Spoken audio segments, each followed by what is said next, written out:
Welcome to the Mobile Home Park Mastery Podcast, where you will learn how to identify, evaluate, negotiate, perform due diligence on, finance, turn around, and operate mobile home parks. And now, here is your host, the fifth largest mobile home park owner in the United States, Frank Rolfe.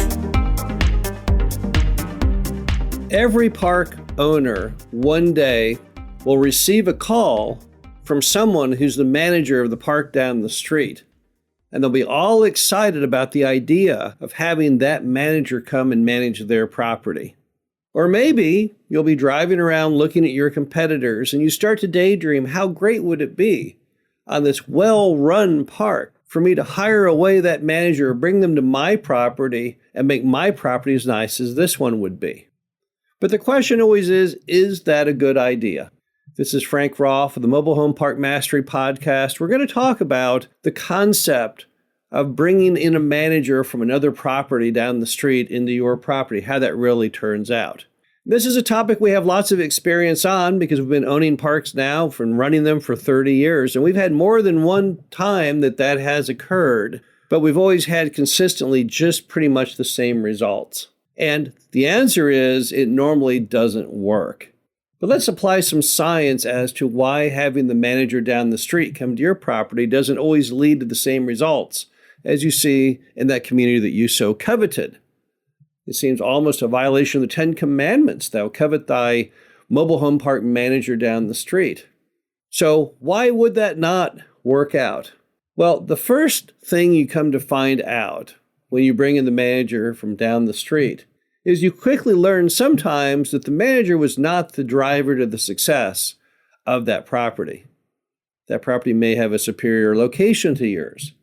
That property may have a customer base that was well-groomed over the decades of people who pay their rent and maintain the property, and yet your property is just starting out because mom and pop never did such a good job at that. It may be that manager came on the scene after all the heavy lifting was done and the park was in perfect condition and everyone was paying and following the rules, and it was completely full, and then that manager appeared, but they weren't there back in the days when the heavy lifting was going on. There's a million reasons why that manager may not be the critical element that makes the other property work. Location issues, age issues, layout of the park. There's a million reasons why you will not get the same results from that person that you think they're providing at the park that's down the street.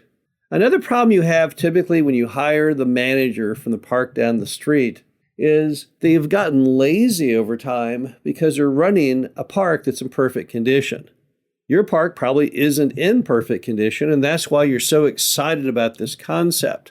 But from their point of view, they're used to a day which is devoid of many, many problems. They may not be answering the phone or showing homes or doing any CapEx issues because it's already been done down the street. And they might have even been there when all that was accomplished, but hey, that's in the past. This is the present. They don't want to do that anymore.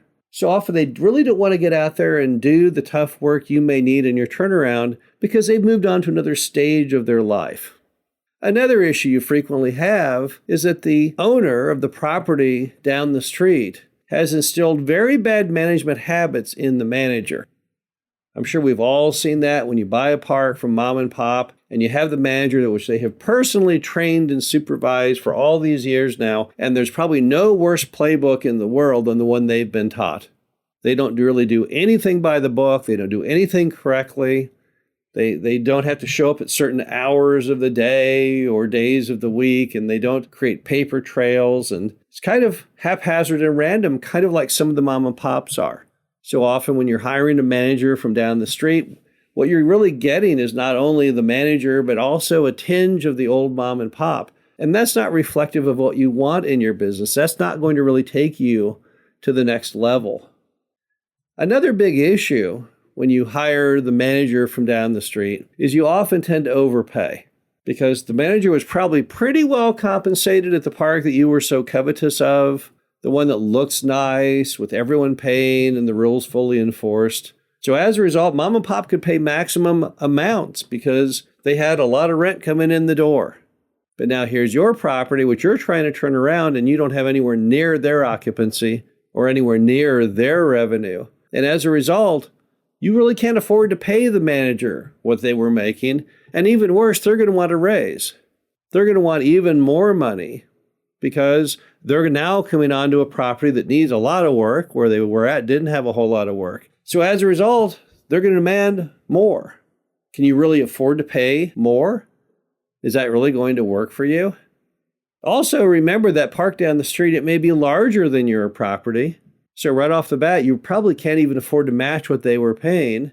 And another big issue we have when you take the manager from down the street often is that the manager down the street, they've already jumped ship once.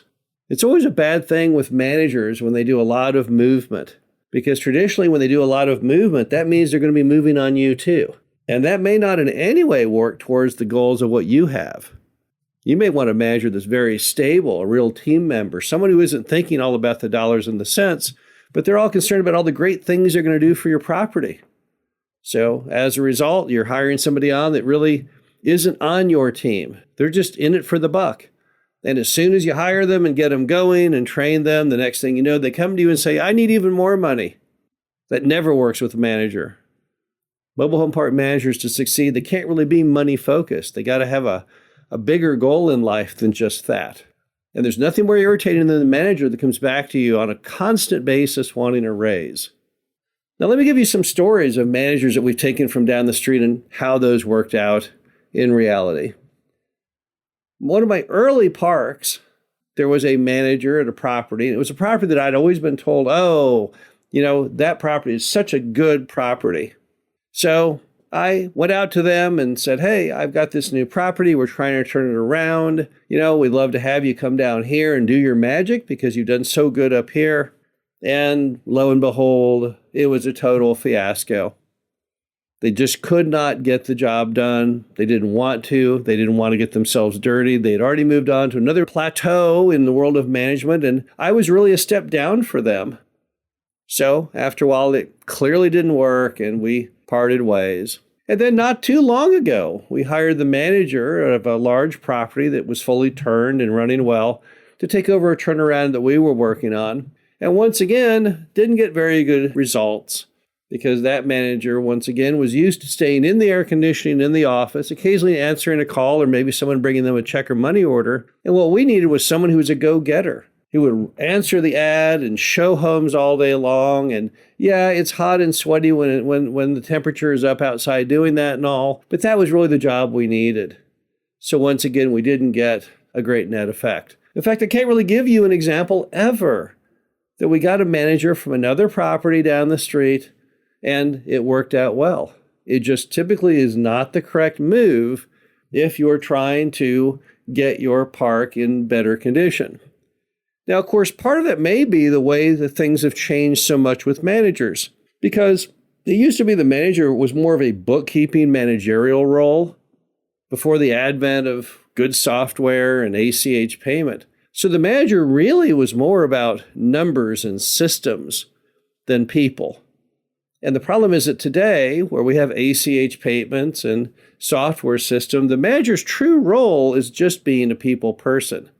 And that means their prior experience is much less important than it ever was before. I would rather have somebody that has no mobile home park experience at all but terrific people skills. That manager would succeed more than any other. So perhaps, maybe part of the problem is when you see these parks that have been turned and are running well, maybe the skill set you need today is not the same skill set that manager shares. The bottom line to it all is that every candidate must be looked at independently and individually, and there may be good fits for you out there of people who have worked in that mobile home park down the street. But do remember, it's not typically the be-all, end-all that many people imagine. This is Frank Rolfe, the Mobile Home Park Mastery Podcast. Hope you enjoyed this. Talk to you again soon. Thank you for listening to the Mobile Home Park Mastery Podcast. Be sure to visit us at mhpmastery.com to subscribe to the show, read our show transcriptions, and access all of our great information on mobile home park investing.